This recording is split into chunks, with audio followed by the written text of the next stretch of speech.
O T T ಒಂಥರ ನಮ್ಮ British ಇದ್ದಂಗೆ ಅಂತ ಅನ್ಸ್ಬಿಡ್ತಾರೆ. ಸ್ಟಾರ್ಟಿಂಗಲ್ಲಿ ಬಂದಾಗ ಕರ್ನಾಟಕದಲ್ಲಿ ಇಲ್ಲಿ ನಮ್ಮ ದರ್ಶನ್ ಸರ್, ಸುದೀಪ್ ಸರ್, ಯಶ್ ಅವರು, ಇನ್ನೊಂದು ಜನ ಯಾರು ಇದ್ದಾರೋ ಎಲ್ಲರನ್ನು ಆ್ಯಕ್ಟರ್ಸ್ ತೊಗೊಂಡು, ತೆಲುಗು ಒಂದೊಂದು ಜನ, ತಮಿಳು ಒಂದೊಂದು ಜನ, ಎಲ್ಲ ಸಿನಿಮಾಗಳು ತೊಗೊಂಡು, ದೊಡ್ಡ ದೊಡ್ಡ ಸ್ಟಾರ್ ಸಿನಿಮಾಗಳು ತೊಗೊಂಡು, ಜೊತೆಗೆ ಯಂಗ್ಸ್ಟರ್ಸ್ ಯಾರಾದ್ರೆ ಎಲ್ಲ ಸಿನಿಮಾ ಪಿಕ್ ಮಾಡಿ ಎಲ್ಲರೂ ಒಳ್ಳೆ ಕಾಸು ಕೊಟ್ಟು ನಮ್ಮೆಲ್ಲರಿಗೂ, ನಾವು ಫ್ರೀಯಾಗಿ ಕಾಸು ಕೊಟ್ಟಿದ್ದೀರಪ್ಪ, ಇಷ್ಟೊಂದು ಕಾಸು ಕೊಡು ಅಂತ ಎಲ್ಲ ಕೊಟ್ಟು ಎಲ್ಲರದ್ದು ಕಾಸು ತೊಗೊಂಡು ಒಂದು ಡೇಟಾ ಬೇಸ್ ಮಾಡಿ ₹1000 ಮೆಂಬರ್ಶಿಪ್ಪಲ್ಲಿ ನಮ್ಮ ಕನ್ನಡ ಆ್ಯಕ್ಟರ್ ನೋಡೋದು, ತೆಲುಗು ಆ್ಯಕ್ಟರ್ ನೋಡೋದು, ಹಿಂದಿ ಆ್ಯಕ್ಟರ್ ನೋಡೋದು, ಎಲ್ಲ ಆ್ಯಕ್ಟರ್ ನೋಡೋದು. ₹1000 ನೋಡೋದಾ, ರಿಲೀಸ್ ಆಗಿ 3 ತಿಂಗಳು ನೋಡೋದಾ, 3 ತಿಂಗಳಿಗೆ ಬರ್ತೈತೆ ಅವ್ರು. ಕರೆಕ್ಟ್.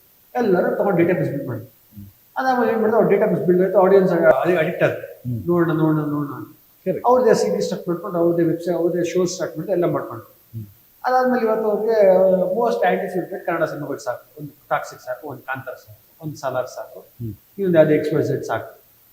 ಗೊತ್ತು ಯಾರೇ ಆಡಿಯನ್ಸ್ ಇದ್ರೆ ಈ ಸಿನಿಮಾಗಳು ನೋಡ್ತೀವಿ, ಆ ಸಿನಿಮಾಗಳು ತಗೋತೀವಿ. ಮಿಕ್ಕಿದ ಯಾರೇ ಸಿನಿಮಾಗಳಿದ್ದು ಗುರು ಬೇಕಂದ್ರೆ ಹಾಕೋದು ಪೇಪರ್ ರಿವ್ಯೂ ಕೊಡ್ತೀವಿ, ಯಾಕಂದ್ರೆ ಹಾಕೋ ಇಲ್ಲಂದ್ರೆ ಇಲ್ಲ. ನಮ್ಮ ಆಡಿಯನ್ಸ್ ಏನಾದ್ರು ಇಲ್ಲಿ ಅಡಿಕ್ಟ್ ಆಗ್ಬಿಟ್ಟು ಆಲ್ರೆಡಿ ಸಿನಿಮಾ ನೋಡೋಕ್ಕೆ ₹1000 ಇಷ್ಟು ಸಿನಿಮಾಗಳು ನೋಡೋದು ಅಷ್ಟೇ ಅಲ್ಲ. ಇವಾಗ ಸೀರೀಸ್ ಇದೆ, ಎಲ್ಲ ನೋಡ್ಕೊಂಡು ಅಡಿಕ್ಟ್ ಆಗುತ್ತೆ. ಅವ್ರಿಗೆ ಡೇಟಾ ಬೇಸ್ ಬಿಲ್ಡ್ ಆಯ್ತು, ನಮ್ಮವ್ರಿಗೂ ಅವ್ರ ಜೊತೆ ಕನೆಕ್ಷನ್ ಆಯ್ತು. ನಾವು ಇಲ್ಲಿ ಕರ್ಸೋದು ತುಂಬಾ ದೊಡ್ಡ ಟಾಸ್ಕ್ ಆಗಿದೆ. ಅತಿಯಾಗಿ ಏನಾದ್ರು ಅಲ್ಲಿರೋದೆಲ್ಲ ಬಿಟ್ಟು ಏನೋ ಒಂದು ಬೇರೆ ಬಂದು ಇಲ್ಲಿ ಬರಬೇಕು, ಇಲ್ಲಿ ಬರ್ಬೇಕು ಅನ್ನೋನು ಇಲ್ಲಾಕೆ ಮನೆಗೆ ಬರುತ್ತೆ 20 ದಿವಸ ಮೇಲೆ ಅಂತ ಆ ಒಂದು ಫೀಲಿಂಗ್ ಇದೆ. So that is one thing. ನನಗೆ ಅನ್ಸುತ್ತೆ ಸ್ಟ್ರಾಂಗ್ಲಿ ಥಿಯೇಟರ್ಸ್ ಕಲ್ಚರ್ ವಾಪಸ್ ಇಂಪ್ರೂವ್ ಮಾಡಕ್ಕೆ ನಾನು ಆಕ್ಚುಲಿ ನಮ್ಮ ತಂದೆಗೂ ಒಂದು ಮಾತಾಡಲಿ, ಚೇಂಬರ್ಲಿ ವಾಯ್ಸ್ ರೈಸ್ ಮಾಡಿ ಸೌತ್ ಇಂಡಿಯನ್ ಬೋರ್ಡ್ ಇದೆ ಒಂದು ಇನಿಷಿಯೇಟಿವ್ ಅಲ್ಲಿ 6 ತಿಂಗಳಾದ್ಮೇಲೆ OTT ಬರಬೇಕು. 6 ತಿಂಗಳಲ್ಲಿ ಬಂದ್ರೆ ಇಷ್ಟಪಡೋರು ಫ್ಯಾನ್ಸ್ ಆ ಸಿನಿಮಾ ನೋಡ್ತಾರೆ. ಹೌದು, ಮಿಕ್ಕಿದ ಥಿಯೇಟರ್ ಬರ್ಲಿ ಬಿಡೋದು. ಹೌದು. ಈಗ 6 ತಿಂಗಳ 4 ತಿಂಗಳು ವಿನಿಯೋಗ ಇರುತ್ತೆ. ಈಗ ನಾವು ದೊಡ್ಡ ಮೂವಿ ಪುಷ್ಪ ಆ ಥರದವೆಲ್ಲ OTT ಬರುತ್ತೆ ಅಂದ್ರೆ ನಾವು ಹೋಗಿ ನೋಡ್ಬಿಡ್ತೀವಿ, ಯಾಕಂದ್ರೆ ಕುತೂಹಲ ಇರ್ತದೆ. ಅದೇ ಇವನು ನೆಕ್ಸ್ಟ್ ಮಂತ್ ಒಂದು ವಾರ ಅಂತ ಅಂದ್ರೆ ಆಯ್ತು ಪುಷ್ ಮಾಡ್ಬಿಡೋಣಪ್ಪ, ₹1,500 ಟಿಕೆಟ್, ಪುಷ್ ಮಾಡೋಣ ಬಿಡು, ಒಂದು ವಾರ 15 ದಿನ ಬರ್ತದೆ ಬಿಡು ಅಂತ ಆ ಒಂದು ಮೆಂಟಾಲಿಟಿಗೆ ಬಂದ್ಬಿಟ್ಟಿರ್ತಾರೆ.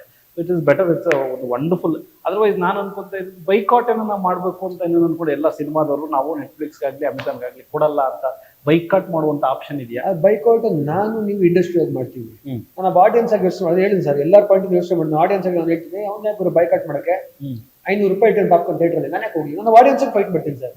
ಪ್ರಾಬ್ಲಮ್ ಅಂದ್ರೆ ಎಲ್ಲ ದೃಷ್ಟಿ ನೋಡಕ್ಕೆ ಸ್ಟಾರ್ಟ್ ಮಾಡಿದಾಗ ತುಂಬಾ ಕೆಡ್ದಾಗ ಕಾಣಿಸುತ್ತೆ ಎಲ್ಲಾನು. ನಾನು ಆಡಿಯನ್ಸ್ ಆಗಿ ನಾನೊಬ್ಬ ಹೀರೋ ಆಗಿ ಥಿಯೇಟರ್ ಹೋದಾಗ ನನಗೆ ಅನ್ಸುತ್ತೆ ಇವರು ಟಿಕೆಟ್ ಕಡಿಮೆ ಕಾಸು ಮಾಡಿ ಒಂಚೂರು ಆಯ್ತು, ಟಿಕೆಟ್ ಮಾಡಕ್ಕೆ ಪ್ರೊಡ್ಯೂಸರ್ ಕ್ಲಾಸ್ ಆಗೋಕೆ ನಾನು ಮಿಡಲ್ ಕ್ಲಾಸ್ ಫ್ಯಾಮಿಲಿ ಅದನ್ನು ಪಾಪ್ಕಾರ್ನ್ ಹೆಂಗೂ ತಗೊಳ್ಳಿ, ನಾನು ಒಂದು ಟಿವಿ ಹೋಗ್ತೀನಿ 500 ಸಿಗ್ತೀನಿ, ನನ್ನ ಮಕ್ಕಳು ಬರ್ತಾರೆ ನಾನು ಮಿಡಲ್ ಕ್ಲಾಸ್ ಫ್ಯಾಮಿಲಿ ಒಂದಿರೋನು ಆಲ್ರೆಡಿ ಕಟ್ಟಿರೋ ಕಾಸು ಟ್ಯಾಕ್ಸ್ ಹೊಟ್ಟೋಗಿದ್ದೀನಿ ಆಲ್ರೆಡಿ. ಇಲ್ಲಿ ಕರೆಂಟು ಜಾಸ್ತಿ, ವಾಟರ್ ಜಾಸ್ತಿ, ಎಲ್ಲ ಜಾಸ್ತಿ ಆಗಿದ್ದೀನಿ. ಮಗು ಪಾಪ್ಕಾರ್ನ್ ಬೇಕು, ರೆಡಿ ಪಾಪ್ಕಾರ್ನ್ ಬೇಕು ಅಂತ ಹೇಳಿದ್ರೆ ಮಗು ಇಲ್ಲ ಆಗಲ್ಲ ಅಂತ ಹೇಳಕ್ಕಾಗಲ್ಲ, ಕೊಡ್ಸ್ಲೇಬೇಕು. ಸೊ ಎಲ್ಲಾ ಫೆಸಿಲಿಟಿ ಸ್ವಲ್ಪ ಕಡಿಮೆ ಮಾಡಿದ್ರೆ ನೀವು ಹೇಳಿದಾಗ OTT ಅಟ್ಲೀಸ್ಟ್ ಒಂದು 4 months ಮಾಡಿದ್ರೆ ನಾವು it can be of great help. ಒಂದು 4 months ಅಟ್ಲೀಸ್ಟ್ ಹೋಲ್ಡ್ ಮಾಡಿದ್ರೆ 1 ತಿಂಗಳು ಬಿಡುತ್ತೆ, 2 ತಿಂಗಳು ಬಿಡುತ್ತೆ ಅಂದ್ರೆ 50 ದಿವಸಕ್ಕೆ ಬರ್ತದೆ, 4 ತಿಂಗಳು 4 ತಿಂಗಳು ಬರಲ್ಲ ನೋಡ್ಬೋಣ ಅಂದ್ರೆ ಒಂದು ಮಜಾ ಇರುತ್ತೆ. ಕರೆಕ್ಟ್. ಪ್ರೊಡ್ಯೂಸರ್ಗಳು ನುಗ್ಬೇಕು ಎಲ್ಲರೂ, ಇಲ್ಲ ಗುರು ನಾವು ಮಾಡಲ್ಲ ಅಂತ. ಆಕ್ಟರ್ಗಳಿಗೆ ಹೇಳ್ಬೇಕು OTT ಪ್ರೊಡ್ಯೂಸ್ ಮಾಡಿದ್ರೆ ನೀವು ಮಾಡಬೇಡಿ ಅಂತ. ನಮ್ಮ ಯೂನಿಟಿ ವೆರಿ ಟ್ರೂ, ನಮ್ಮ ಯೂನಿಟಿ ಸ್ಟ್ರಾಂಗ್ ಇದ್ರೆ ಅವ್ನು ಯಾರು end of the day studios are not our people. Correct. Studios are someone who's investing money someone. It is not ನಾವು ನೀವೆಲ್ಲ ಕಷ್ಟಪಟ್ಟು ಬೆಳೆದಿ ನಮ್ಮ ಇಂಡಸ್ಟ್ರಿ ಅಲ್ಲ.